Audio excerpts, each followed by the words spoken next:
Now you can start. I'm gonna only repeat that one thing because I can't remember everything. What's that one thing you wanted me to repeat? Indian Head Highway. No, it was something else you said before that.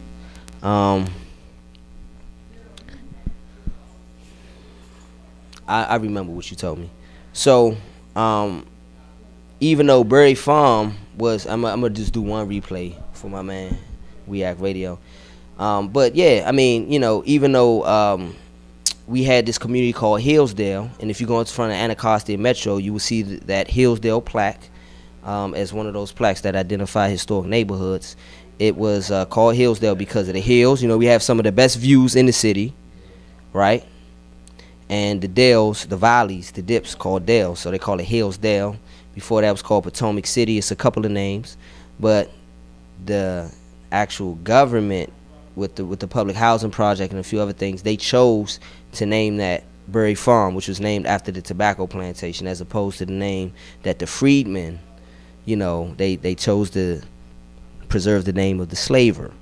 And so it's interesting, you know, there's a lot of government policies and priorities that are really telling when you look at where the priorities are. Another thing is that when this community happened and when this community came together, it was very, I mean, shining bright. And I was talking about Frederick Douglass. His son Charles Douglass wrote in his paper, and you can find it in the Washingtoniana room at the MLK Library, or you can go to the Smithsonian Archives up the street. It's called the Colored American, and he wrote this article, and the title was not quote, but the title was well-to-do Negroes give away their dignity and respect for 2 hours of fun and of alleged pleasure. And he was talking about how these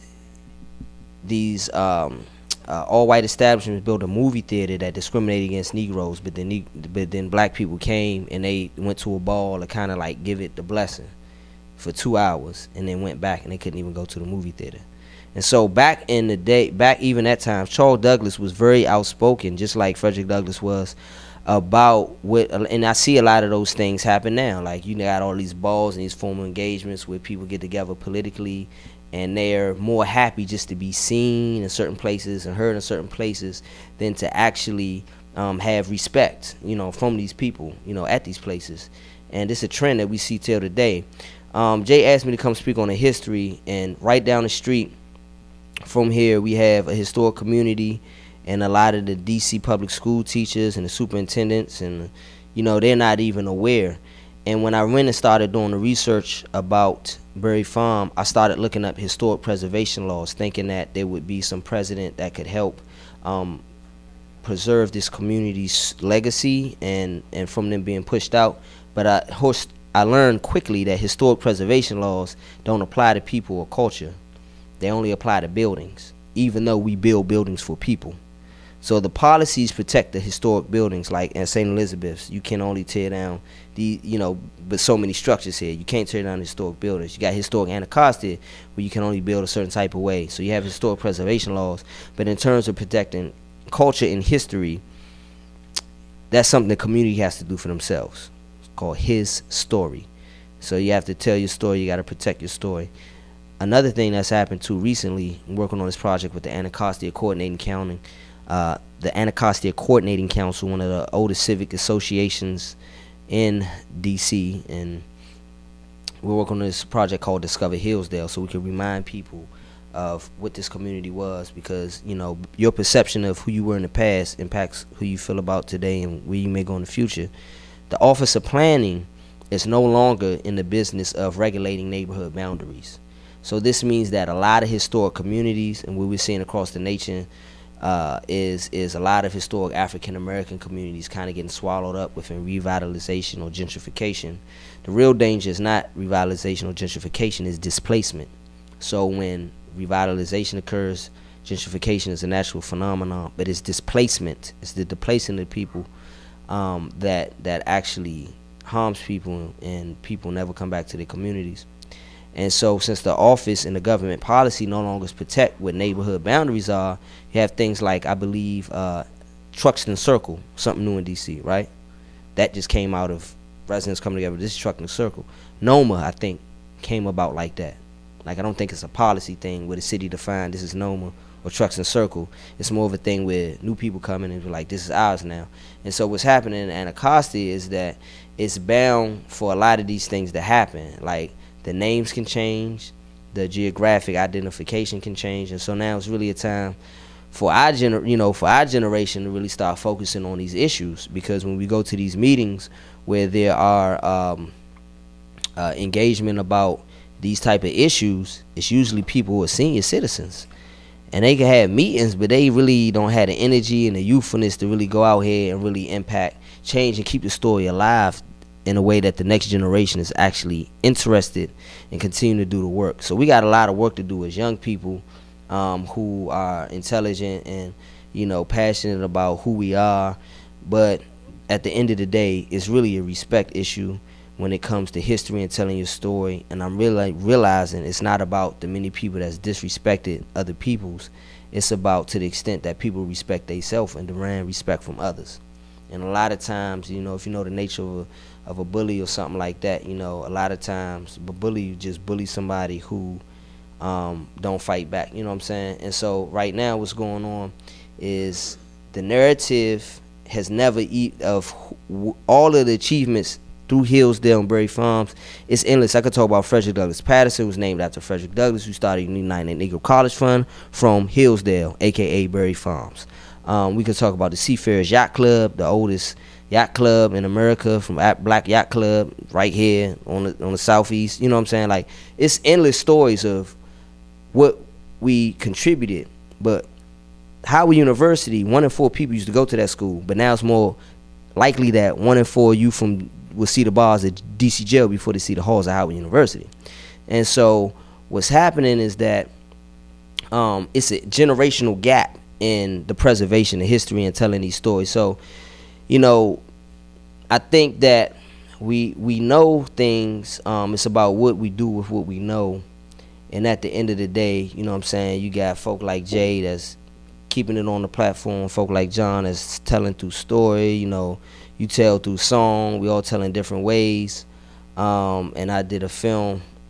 We just got to keep coming together and collaborating in terms of what the narrative is and how we share the narrative, because it's just not a high visible thing in terms of culture. And people don't understand that when international foreign people come, if you go to China, you don't know anybody Chinese. All you know is what you read on the internet, or somebody who went to China or whatever. And so if there's not a pathway to engage people who don't know about your community when they come into it, they're only going to go based off what they've heard from somewhere else.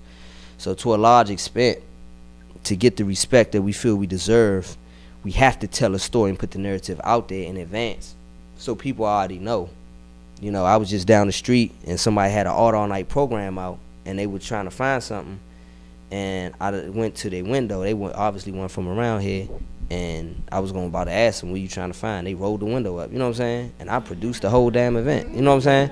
And you about to get VIP service, you know what I'm saying? But you don't know that because you look, you know what I'm saying? Like, all you know about Ward 8 is like, look Jai Wild, I'm in the jungle, you know what I'm saying? So, you know, we got a lot of work to do on this, and I'm going to just fall back if it's any Q&A, but at the end of the day, I saw this. The youngest in Berry Farms was throwing rocks at cars. They was breaking in cars. Somebody broke in my car, and I rode around the whole neighborhood looking for some dude in a pink kufi that supposed to have broken my car. And then I really started thinking, you know, like, hold up, don't do this. Don't take this avenue of trying to figure out, you know, how you gonna demand people to respect you around here. I started the Berry Farm Arts Club in addition, you know, as opposed to whatever other approach. And when I started that arts club in the Berry Farm Resident Council Center, I saw a little 2-page pamphlet that talked about how people worked all day and came home from work to build their homes in Hillsdale under candlelight with, I'm talking about rake, shovel, hoe, hammer, nail. I'm talking about build their homes from scratch after working all day and walking across the 11th Street Bridge under candlelight, building their homes. That's how this community was founded, and it was excellent and wonderful. But at the end of the day, when I realized that it was really up to me to tell his story in a way that would inspire the children of my community, as opposed to make them feel ashamed about their history. I took it on as a duty, because the more they feel proud, the better they do. And so I appreciate you, Jay, for what you're doing, because the more we feel proud, the better we do for each other. You know what I mean? Not just ourselves. So thank you, brother, for having come out here. It was quick, concise. Any questions or comments? Okay, my man.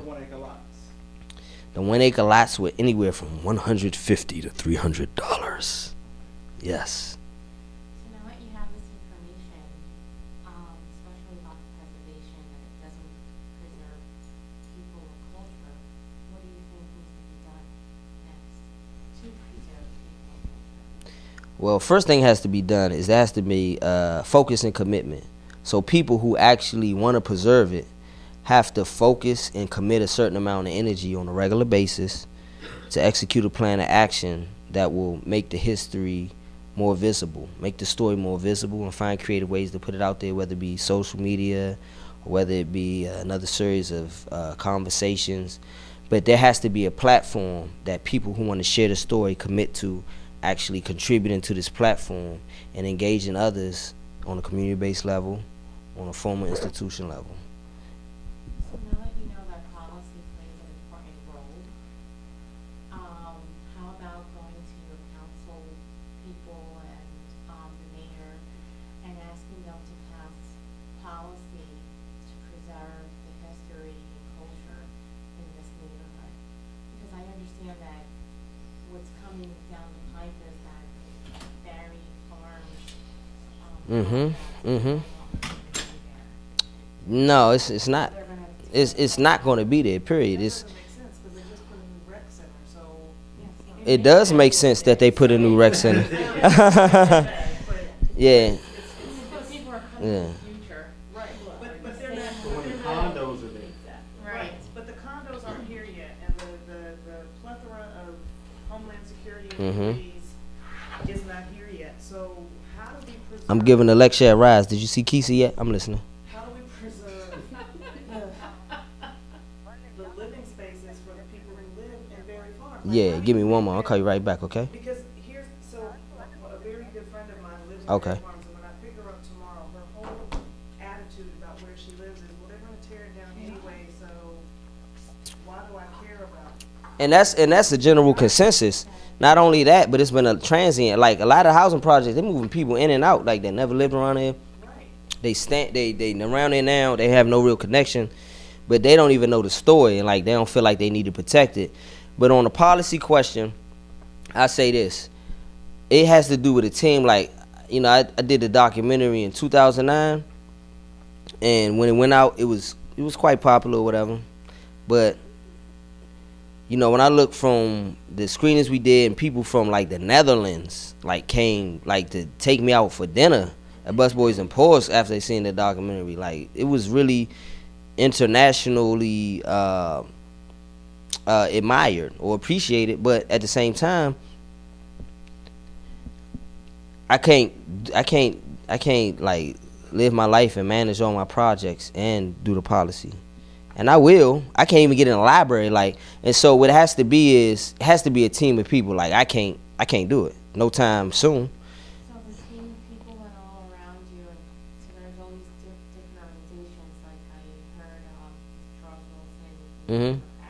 Why don't you all get? Don't work like that. Don't work like that. They're doing something right now. Yeah. They have a lawsuit that they about to. Yeah. I forgot what law firm is working on. When I was talking to a lawyer, one of the lawyers is working on. Yeah. They actually have a lawsuit because they illegally moving people out, and they're not like illegally moving out, and they're not paying for them to move, and they're not doing the repairs that need to be going on right now in housing. Oh, it's shady. Period. People that's Yeah. there right now. So there's some clauses. Are we talking about the project, like in the Berry Farms? With inside Berry Farms, yes. So it's actually to develop a way that they can actually have a position to actually start negotiating with the developers, like the tenant association. So they got some organizing going around it, but they definitely need some more. But again, it takes a team, because this is the thing. This is the thing with Berry Farm. I've been involved in that since like 2007 or 2009, say around the time of the documentary. And since then, again, it's more people fighting for Berry Farms that don't live there than do live there. And so the residents themselves, it's only a handful at that actually have come to the table and say, we're going to make sure this happens. So the team, it's like one person, like Felissa Bilal. She was really leading a lot of stuff in Berry Farm, but like, you know, she didn't have a team with her. It wasn't just like her doing these meetings. She had a loud voice. She was productive.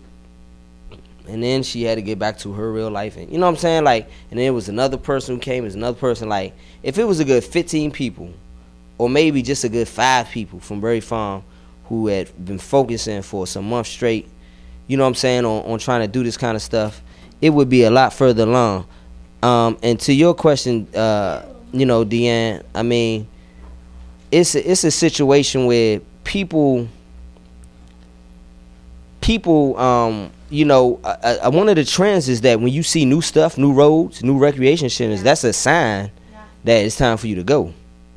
A lot of times, you know what I mean? Because they're not necessarily building for the people who live there now. You know what I'm saying? For the people.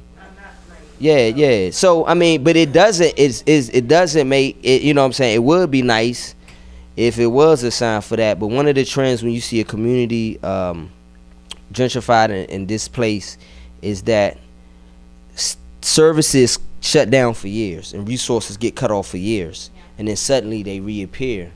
But then that's around that time where there's a whole redevelopment plan. You know what I'm saying? Right, I get that. Yeah. I don't believe in laying down and dying. Neither do I. So what's the redevelopment plan for Berry Farms? Redevelopment plan for Berry Farms is to move half of the community out and then build new homes and then bring them back, and then move the other half and then bring them back. And when they did it around Henson Ridge, out of the 300 families that was living there, 15 only come back, and out of those 15, only 7 could afford to live there. Yeah, they did the same thing in Baltimore City. And it's the same thing all across America. It's happening all across America. And so what's happening right now, and this is on the up and up, and I'm going to wrap up because, John, you got to get your poetry on. Everybody got to speak. But I'm going to tell you, go ahead, Purple. Hey, don't let that deter, you know, because the whole purpose is to get the information so people walk away with. True indeed. So okay. I don't want you to feel like you got to. Nah, but I just got to manage Yeah, I know it. you gotta Man, do that stuff. shit it might be going I crazy. want True indeed. Thank you. Yeah. No, I didn't also want to monopolize the mic either though. I guess I'm just wondering, you were saying that Berry or Hillsdale was like this large area, so how did it come about that Berry Farms was created and like this? Good question. So in the beginning, when the Bureau of Freedmen, Refugees, and Abandoned Lands went around the nation and tried to figure out what to do with this whole Reconstruction process in America. Reconstruction was all about, now that slavery is so-called abolished, what can we do to actually maintain an economy?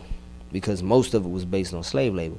And so as a part of that, after the Civil War, the soldiers who fought for the Union had to be made, some type of accommodations had to be made for them. You know what I mean? It's like we gotta do something. So when this happened in 1867, it was really an organic community who really came together and just did their thing and just shined bright. And then when you start getting into the actual policy, it was like veterans, or like you had to be married, right? And then over time, and then it was home ownership. And over time, a couple things started changing. So now if you look at first you had to be married and you were only there for 5 years or so to move on, you know what I'm saying, when the public housing model came. First it was land ownership, but when the public housing model came, it was different. When it changed now you can't be married. You can't have a family. You had to be a single mother, you know what I mean? And so like the policy itself forbids you to have a nucleus, a family structure. But we'll pay your bills, we put food in your refrigerator, but you don't got to go to work. Kids never see you go to work. You know what I'm saying? It's like pimping, you know, 1,000. And then so it's also the way buildings were built. Like developers were given guaranteed loans to build buildings and not maintain them. So it was a lot of slums developed, and just it was a lot of government policy that helped facilitate the actual conditions that exist, and then economic policy. And so a lot of it was mixed income communities, you know what I'm saying? Originally, like, you have a doctor living beside a lawyer, beside a school teacher, beside a janitor, and then the concentration of poverty created an element of crime. And so one of my older friends told me, he was like, you know, Robert Teller Projects in Chicago, he's like, the way they built that model, first of all, what's a project? It's an experiment, right? So he said when they built the Robert Teller Projects, or AKA experiments, he said what scientists was doing, they was putting rats in a lab, and then the rats that ate, they was chilling and they was calm, and then the ones they starved, they started just eating each other and just like going crazy and being hostile. And said that's what they tried on the projects, you know what I'm saying? Like, but then it's layers to the way that the community changed, but it was embedded in institutional policy, and it was also embedded in discrimination too. Because if you talk to Diane Dale, she'll tell you from the high schools and from, you know what I'm saying, like even up into the 60s and the 70s, you see on the deeds to the land, do not sell to blacks, you know what I'm saying? So there was a concentrated effort socially and institutionally and economically to make sure that these people had a hard time around every corner. And it was a group effort to make sure that. So even though that happened, you know what I'm saying, folk, they still did their thing, you know, still out here. What we doing now is, as opposed to, and as a result, it's a lot of people that's hostile towards the government because we don't trust them, we know they lie, whatever. But the thing is, right now, like this whole thing, St. Elizabeth's, like we on a development team. And so as opposed to looking at developers as outsiders coming in to rob us, which they may be, if we let them, is the question, right? So like my whole thing is, you can't let nobody do nothing to you, you know. If you don't even gonna let them, don't make it sweet for them. So my whole thing is engaging people instead of looking at it historically like, dang, it's a problem. Like, we on a development team for the red brick, St. Elizabeth's development. And so what we working out a deal is to get some of these buildings and, you know, the mystics and such. And so as opposed to having this paradigm, it's like all these people ain't, you know, it's like, nah, you come in, you got these resources, you gonna break bread. And that's how we carrying it. And so that's the spirit of what we doing right now in terms of what's the next steps. You know what I mean? And so with a couple of these buildings, you know, we get a, you know, free, whatever, residential, commercial, and retail. And so we trying to do is get a couple of units of live workspace, incubation space for businesses, and some retail joints with the incubations showcase their works, retail, and all this, you know, free, you know, but we can rent it out, make a profit. You see what I'm saying? So, what stage are you at now? Are you at the RP stage? nah, it was never no RP stage. It was just basically like, you know, from the beginning, when so the entity that was really interfacing was the Warday Arts and Culture Council, right, and the other entities on the joint. So when they first did it right here, it was 5 teams competing for the contract, and I was on the team who didn't win. But before the joints, you know, all of them had came and we talked. It was like whoever wins, they was going to work with us. And so Red Brick LMD, who just came in and bought Poplar Point for $16 million cash, won the RFP. And then so I had already, you know, we had already been in talk and in conversations about activating space via arts, culture, and technology. And so now that that's happening, you know, we, you know, we've put stuff on the record. We have some documentation. We'll get into further legal documentation once they get the land disposition agreement from the city. And we'll be involved not only in that deal, but also in the mystics and stuff coming and all that. We'll be involved in that deal too. Just because at the table, so as opposed to just be like, man, this ain't for me, whatever, or just, you know, being disconnected, just go on that joint and you gotta take it. You can't ask for it. You just gotta demand. You gotta make demands and shoot for the stars and land on the moon. So that's where we at now. It's an economic game. Gotta play the money game. It ain't even money. It's really the control the natural human resources game, if you want to be technical. But yeah, I gotta go there. Any more questions? Y'all just came in, so y'all missed a lot. We gave a history of Hillsdale. It's known as Berry Farm, but Hillsdale is part of Anacostia. Great legacy, but how did it become what it is today? And preserving history, telling your story, making sure other people know the story, and being open-minded enough to understand that, you know, now what we're doing right now, you know, it's about history, it's about culture, it's about heritage, but it's also about allies, you know what I'm saying? And it's about aligning yourself with a certain spirit and intention, not a certain appearance, you know what I'm saying? And so with spirit and intention, you know what I'm saying, you know, we spread far and wide, and it's also generational too, because there's also some people, you know, that's not in our generation, that don't think the way we think, that don't understand and interact the way we understand. So it's about taking all this energy that wants to do this thing and making that thing happen, you know what I mean? But, you know, real talk, Ward 8 gotta wake up, because it's in progress now. It's in progress now, and it has to be a team thing. It has to be a team effort, but it has to be structured and detailed. It has to be on paper. It has to be planned 50 years ahead, and it has to be a team of people that's around executing these strategic plans, publicly and privately. And that's what it takes. Right, Tindani, we both work with youth, and they are completely disconnected. And I know you got it, so this can be for anybody. But they're disconnected to their community. They're disconnected to their history. They don't see their place. They think that everything happens around them. Especially these DYRS kids, they have this sense of entitlement that, yeah, they made a bad decision, but now, you know, somebody owes them something and they don't have to work for anything. How are we going to get them, with your 50-year plan, with your structure, how do we get them to own Ward 8? Because we're gonna be gone one day. So this is my last. Yeah, this is my last question. I'm gonna pass you the mic. This is the thing right here. With young people, for real, they're in a way better position than we are. They don't have mortgage. They don't have rent. They don't have student loans yet. And they're able to, like, be free, way more free-flowing, like, than the average adult with these responsibilities. You know, they have kids a lot of times. Sometimes they do got kids, but at the end of the day, the young people, I got this young dude right here. I'm gonna tell you how. You just gotta exist and you gotta recognize and acknowledge. This dude named Anton Renwick was a report. It was two dudes, him and Daytwan Teller. One, he been shooting all his videos. He got referred to me, some of you from employment program, whole time living Berry Farms. I didn't even know he was doing all this kind of stuff. He's my shooter. He's out here now. He's on his game. Lovely, wonderful. Anton, when he remember all them killings in Georgetown a couple years ago during Halloween?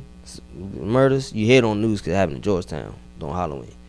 And so he went out there with his friends or whatever, and him and his man, they just was going out there. It was like, yeah, we gonna meet some girls, we got some fun, yeah. And then when they went out there with the neighborhood, and as soon as they got out there, they just started beefing, going ham, and I guess they messed with the wrong dudes, and they started shooting at him. And the guy he went with, you know, when he said that happened, he was like, what? He was shocked that it was going on. Then eventually they got shot at, and his man was the only one that didn't make it around the corner. And then so he ended up going to a school for youngsters that had been traumatized by that in Pennsylvania, and he wanted to come back to D.C. and walk across the stage for his family in D.C. And he had a 3.83 grade point average, and he came back to D.C. and they sent him back to the 9th grade because they didn't want to accept his credits like that. And by the time he got back in the 10th grade, so they gave him some hope. It was like, all right, you can be on a basketball team. And it was like, nah, you can't because you've been in high school 3 years. So nah. And by the time he got in the 10th grade, he got discouraged, so he went back out there in the streets. It's just a prime example of how bureaucracy and systems failed. Like, when you hear the stories of some of these young people, they really did what they were supposed to do, but they was just failed by the structure, failed them. They really did and want to do what they supposed to do. It's just the resources, it's so political, and it's just so bullshit. It's so much bullshit that exists by so-called educated adults who don't know what the fuck they doing.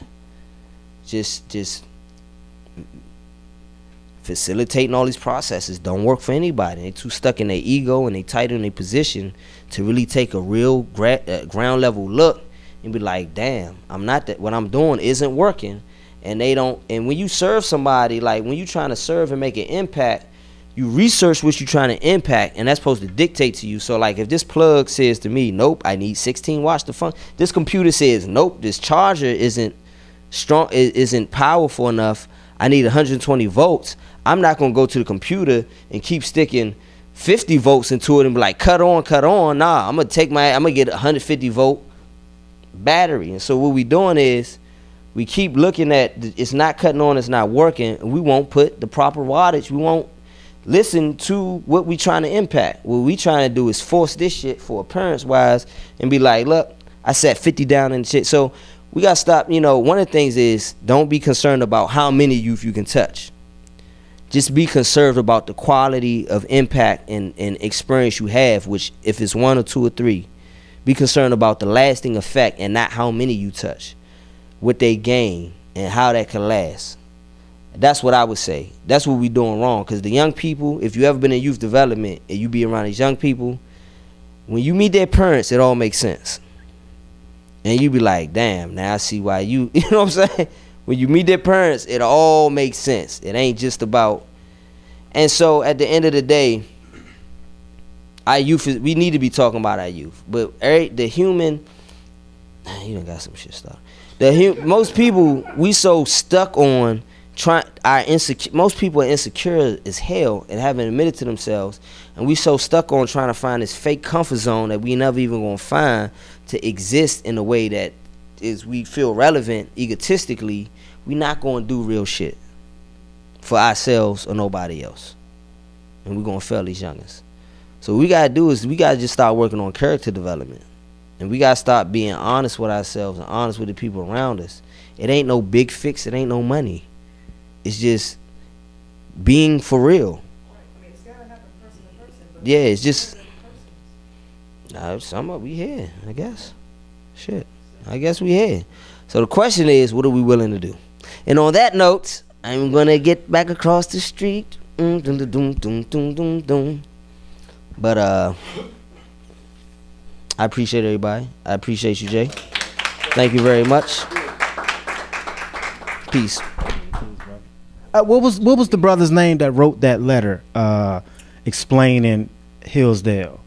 There was Solomon G. Brown. You remember he wrote? He's like, oh, it's these schools and these. Okay, all right. That's Solomon G. Brown. Yeah, I'm gonna pick up on it. Yeah, exactly. That's what I'm gonna pick up. Email that to you. Okay, yeah, but for the sake of this event, I'll just go on and expand on it, which is part of the reason why I came to your event to get some insight on the history of. So the brother Solomon G. Brown that he referred to, and we were speaking on historic preservation. What this brother had done, he did a 5-page, just like a letter, and I guess it was like an open letter. He was just describing the neighborhood because he felt that the media or the papers or whoever, just like right now, there's a certain stigma about Southeast or Anacostia. So what he did a 5-page letter kind of describing like, yes, this community has 3 schools. People go to church here. When they go to church, it's very lively. The children are healthy. There are this many amount of houses on this block, and this community does this on Thursday nights, and we do this. And he just gave a history of his own community from his perspective, as opposed to the Washington Post or the Washington Times or whoever would come to the community to to evaluate it, or, so I just thought that was a simple but strategic element to historic preservation. Like, he gave an account of his community that he contributed to himself. So if people, like Tandani was saying, like when you go to China, you just know what you saw on TV about China. You don't really know. But if you meet somebody from China and you get their account from it, it's kind of genuine. I mean, of course, it's going to be somewhat subjective, but it gives an account of a community from a person of that community. And I think that was a very vital element that that exists. So again, Tandani did a very good job, articulating a lot of the history of how Berry Farm / Hillsdale / Anacostia came about. And So again, this event is entitled Anacostia Past, Present, and Future. So that was the past element. Of course, there's a past after that time, because that time period he was talking about was kind of like right after quote unquote emancipation, you know, so the mid 1860s up until maybe the 1900s kind of area. But then there's also like another past, because black people weren't allowed to be like, what was the dividing line? Like Morris Road was like the dividing line that black people weren't allowed to go into. But and I think like the mid 50s, mid 60s, that's when blacks started coming to this community, and there's a history in that in itself. But we don't have time for all of that. But I thought, since we didn't have time to explain like the entire history, like every time frame, I thought the foundation, the founding history was the most vital piece if we're going to do the past. So now we're going to move to the present, and we're going to switch it up a little bit. And the reason I mentioned the brother Solomon G. Brown and his documentation of his own community is that we have to tell our own stories. It's very important, because I'd much rather hear about how Anacostia is from a poet or a playwright, as opposed to hearing it from some staff writer at the Washington Post that's from Illinois or something like that. So with that said, we're going to hear some stories in the form of poetry from an Anacostia resident. So so we're going to move on to the present, and I'd like you to give a round of applause for poet John Johnson. Yeah. Yes. Hello, everyone. I'm John. And I live in Anacostia now, and I'm a poet, like Jason said. How many of you guys have ever like caught the Green Line train to Anacostia?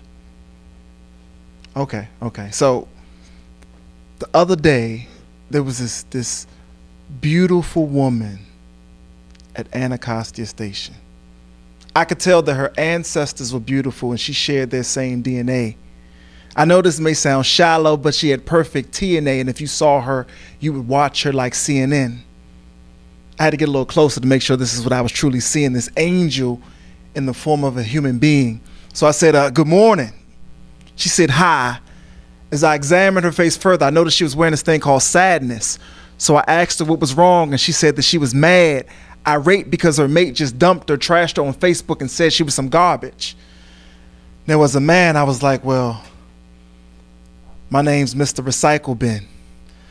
But that would have been corny like ethanol, so I dug a little deeper, spit a poem for her, told her she was pretty with my breath and all. She smiled, and she said she thought my poetry was witty. She went on to say that she was born on this plantation called Berry Farms. She had managed to acquire education and a job and was trying to move her moms out of the hood. So I suggested she be in my play. I could play Gil Scott and she could play Jill Scott, because poetry and music go together. 2 months later, now we go together. 1 year later, we planted seeds, yeah, we hold together. The seed became child, so we reaped and we sowed together. And now the fabric on that clothing hold together. The point of this story is that oftentimes one man's garbage is another man's treasure. All at Anacostia Station. Thank you, John. That was just a segue into the dialogue about present Anacostia. So again, I am not a historian. I am only, Anacostia resident. Like you, I work with youth. John and I are both youth mentors. We work with the Southeast White House. I coached basketball. I was a football coach at Anacostia for 2 years. We do a lot of workshops with the youth in DC public schools. And so, we're here now to have a dialogue about present Anacostia, how you feel about it, good or bad. And again, I'm just the moderator, so I don't really have any information or insight like Tandani does with all of the historic elements and all of those things. But my purpose is to, do like a temperature check of what the community feels about the community. The present Anacostia, from someone who was born and raised here, it has changed dramatically, and there's a lot of good and a lot of bad, and you know, and I would say the good is is that it seems to be revitalizing. Like there seems to be a new sense of renewal per se. Like, you know, well, I guess revitalize is the proper term, and you know, I think some of the bad is how much we are contributing.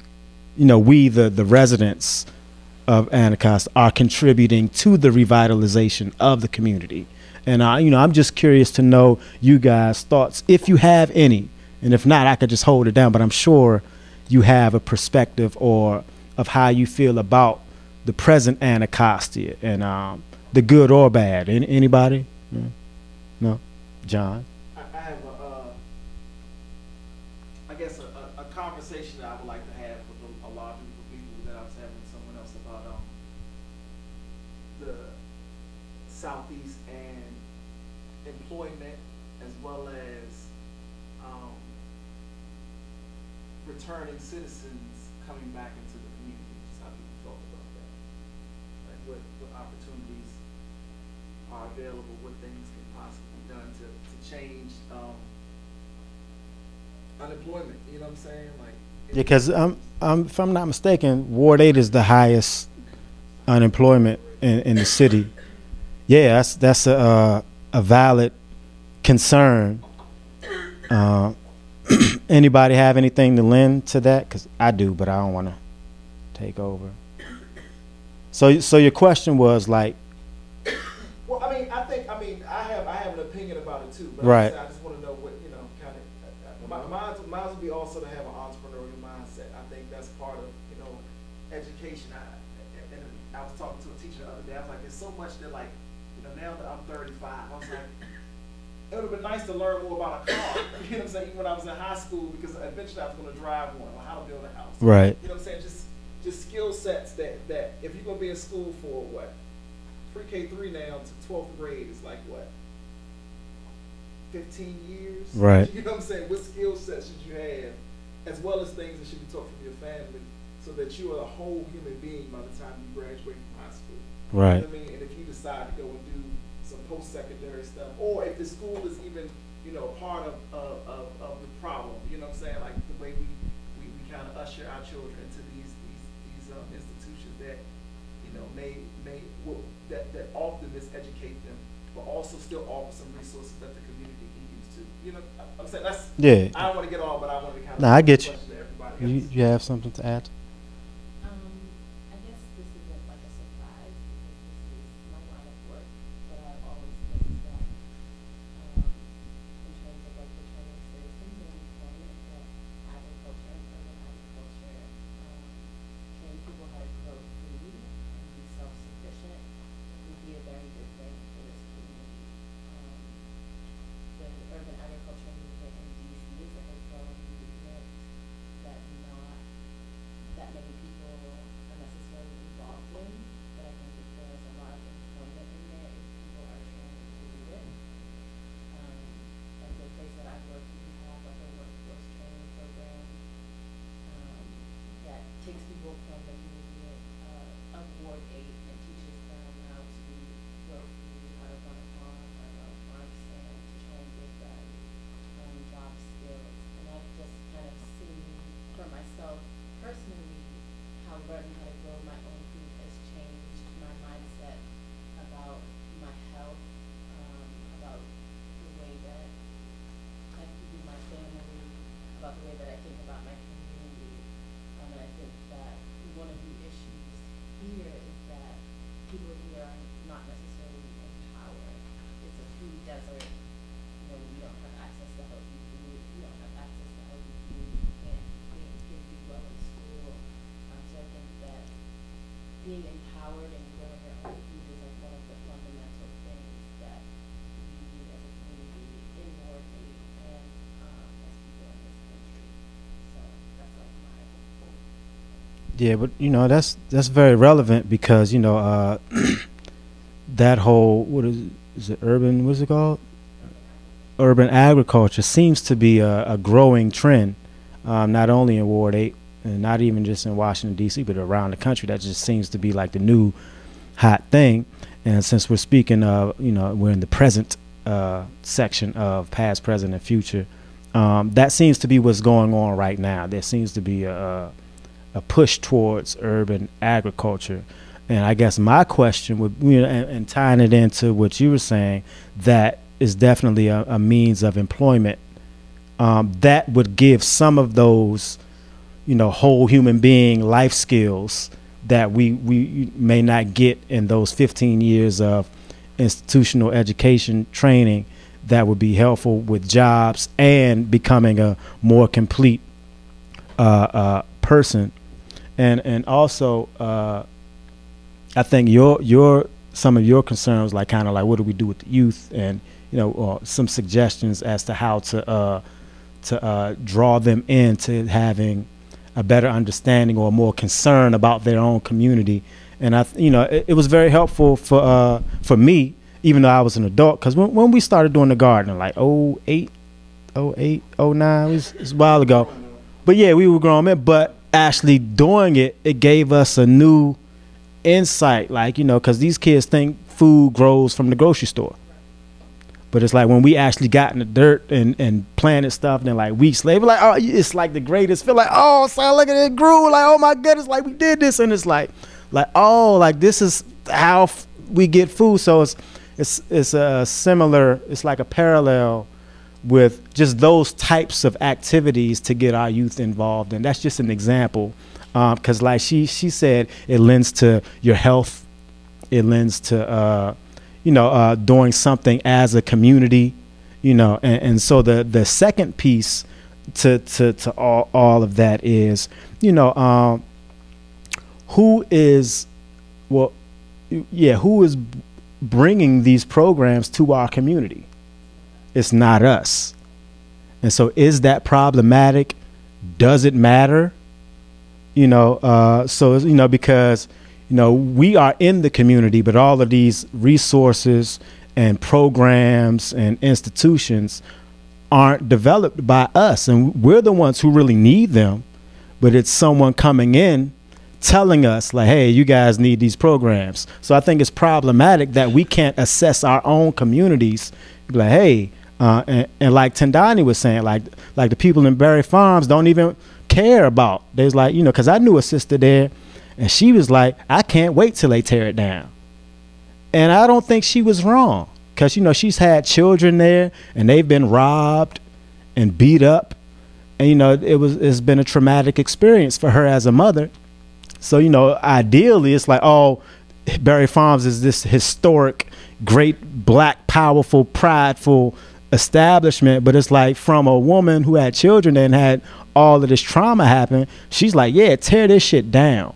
I'm tired of it. I don't like it. So it's like, she's not necessarily wrong, but it's like so I don't have an answer for that. You know what I'm saying? That's, the community has an answer, but no individual does. And so, like we were speaking earlier, like there's a new pool. You seen the pool in Berry? It's like the Olympics and that, so somebody has a plan in Berry Farms. So the new rec, they got like an Olympic, the truth, son, it's the truth. But anyway, so, and I don't know, like, is it problematic that we, all of the resources that are provided to these communities are from outside entities? So what does that say about the communities who are in it every day and kind of can assess these problems in these communities, but don't have the means? But I actually think these communities do have the means and resources to address these issues. It's just we're not focused on, like Tendani was stating earlier, you just need people to commit to changing their own communities. But the other end of that is, our lives are so difficult. Just day-to-day life for us drains us. So to work your job and to raise and feed your children and to, you know, maintain your mortgage and Pepco and all of these things. And then after all of that, you kind of got to fight for your community and for the youth in your community and all of these. It's like, do we really have, but at the same time, like Tandani was speaking about earlier, we are cut from the cloth of these people who worked every day and walked home, walked to Howard University, walked back at nighttime, and then built our houses, built our home communities. So it's like we are those same people too. So, yeah. We live in this society that's like very technology driven, where everything is like right in front of us, and we don't know how to do things. We're so used to like this fast food Right. nation of everything being done for us, like we don't know how to do those things ourselves. So we're not a community anymore. We are We're individualized. Yeah. Yeah. Because of technology. Our children don't know how to have conversations. They don't know how to think critically. They don't know how to problem solve. They don't know what it means to put their signature on a job application. Right. So, to respond to John, if we went back to the basics in school, and I understand that STEM is very important. For some reason, we're losing the arts and STEM education. But if we went back and had vocational programs, then you would come out of school knowing how to put together a car, take it apart, put it back together. You would know, let's put urban agriculture in the school system. Let's make the schools do what they're supposed to do, because there's so much trauma. We're fixing cancer with Band-Aids. Mm-hmm. We have to get to the point where we have to figure out what we're going to heal. We can't heal everything at one time. So what are we going to heal? The future of us is based on our youth. Then let's get them to the point where they can pick up the mantle and run with it. Because the parents, you know, you hear it all the time, yeah, crack wiped out a generation. There's kids in jail that shouldn't be there. Thank you, President Clinton.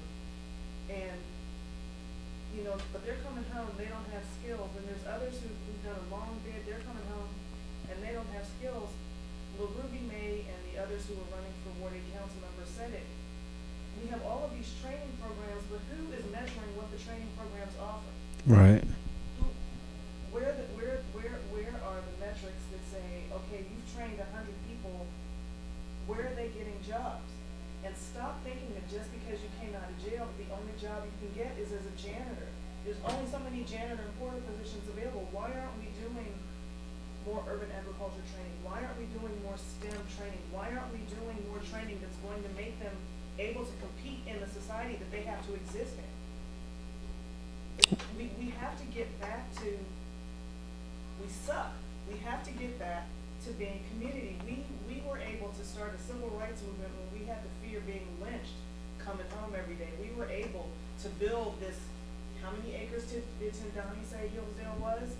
It was 347 acres. Yeah, about 300. And coming home, walking across the 11th Street Bridge, and now we're going to say, oh, I'm tired, I gotta pay my mortgage and be married and raise kids. Oh man. Yeah. Brother Sambo. I would, you know, the approach that I've observed that we suffer from is a mental disease, right? So it has to be a holistic like approach to just revitalizing the mindset of our generation that has yet set. Right now, I'm afraid for the next decade, right?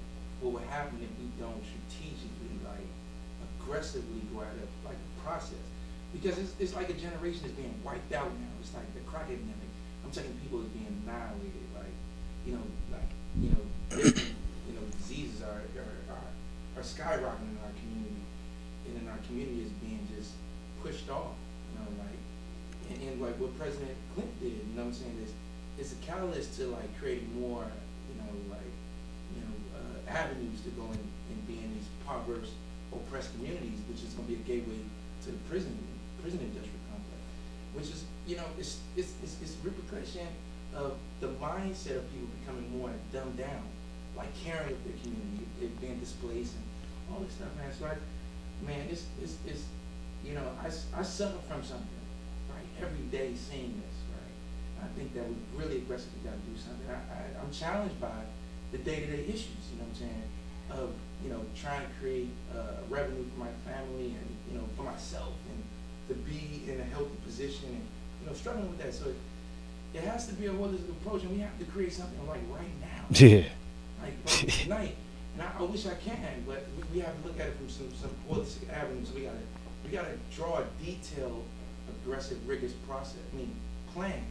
And then like Tim Donnie said, and I don't think we gotta make a demand, but we gotta actually just, you know, show up and then take it, but have an organized plan so we don't mess up what we actually go to take.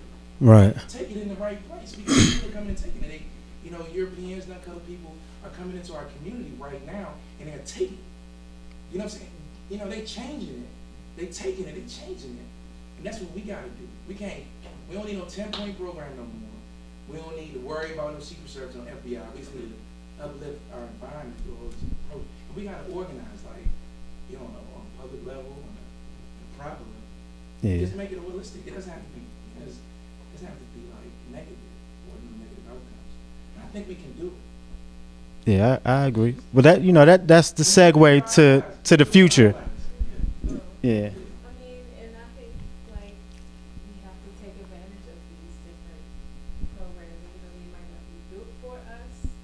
Like, we are in this position where we have all of these talented people, and that's what I love about Anacostia.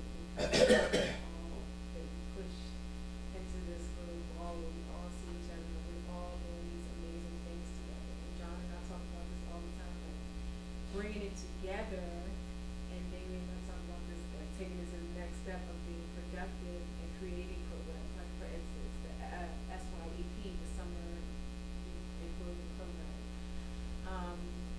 Doing things like that will open up the minds of the youth and let them know that, hey, these are not the only types of jobs you can do. You can do all these other types of jobs. And we have to be at all of those meetings, the planning meetings, when these things are happening. You know, the way Jason was able to orchestrate this and have this forum for us to talk about. So we, the talented 10, or, you know, however you want to describe us, that is operating on a different vibration than the people that may be in very far, that are just, you know, life, just the reality is way different. We're not able to see these different opportunities. We have to take that advantage that we are an opportunity to be in these rooms and be with one another. And like, we really do have to, like, push each other and, you know, individually create programs, but also use all the resources, like, just become a community more, right? And really reach out to the community, not just have these wonderful things and just invite all of our conscious friends, like, you know, and great. But we have to really, like, extend to the actual community that needs the help. I think the youth, that's where my, like, heart, my feeling, where I feel like I can make the most impact in, with music and the arts. So that's where I plan on starting. If anybody's, like, you know, interested as we continue to build and move forward with it. That might reach all around the Oh, world. you too late now. Good damn. But I say, like, let's not look at it as a loss. Let's look at it as an opportunity that, all right, these things are coming up and the hot season is hot right now. Like, let's take advantage of it and be the pioneers of, like, that group of people that created the renaissance of Anacostia, who came and, like, flipped it and changed the game. So that's why Wow.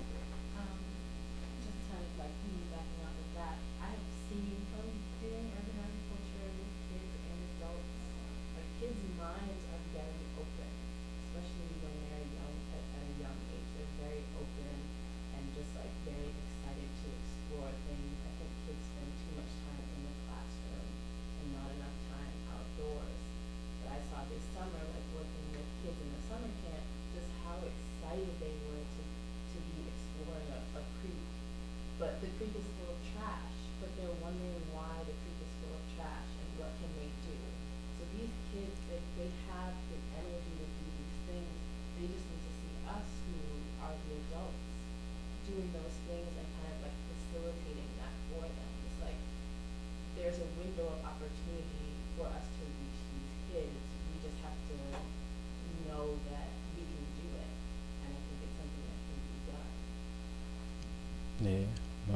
Well, I guess we transition from present to future. I guess starting with your point.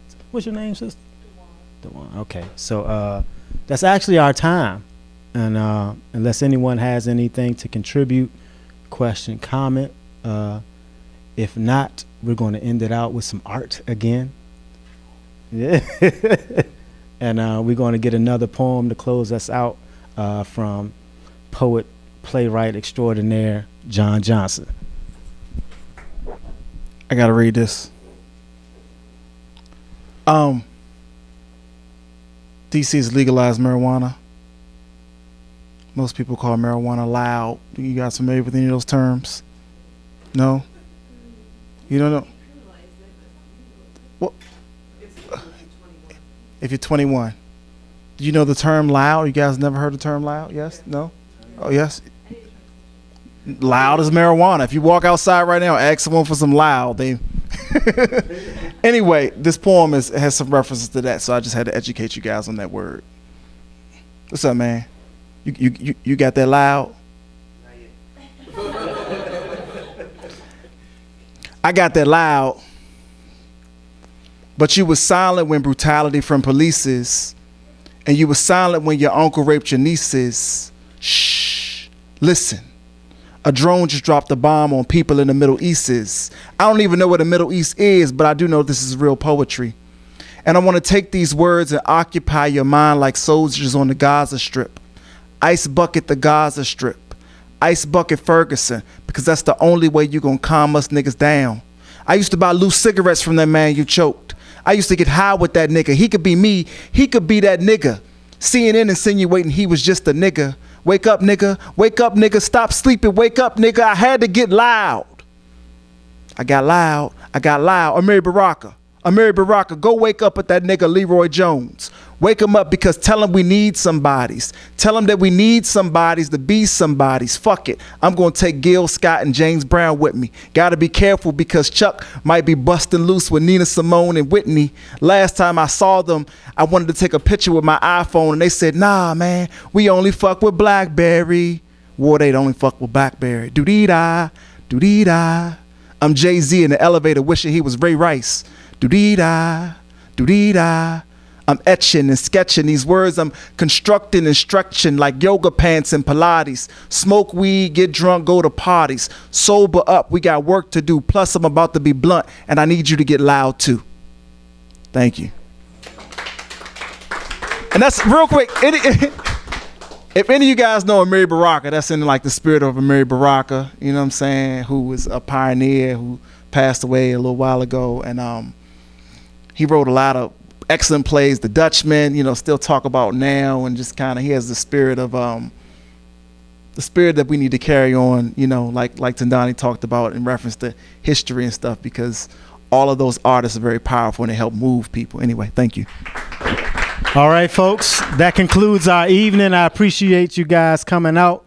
Hopefully this discussion was valuable to you in regards to not only Anacostia, but also our personal lives. And, you know, the objective of having this event is to leave with ideas and motivation, and, you know, spark some, you know, some conversations after we leave here within our own communities and our own families of how we can contribute to bettering Anacostia and ourselves. So again, I thank you.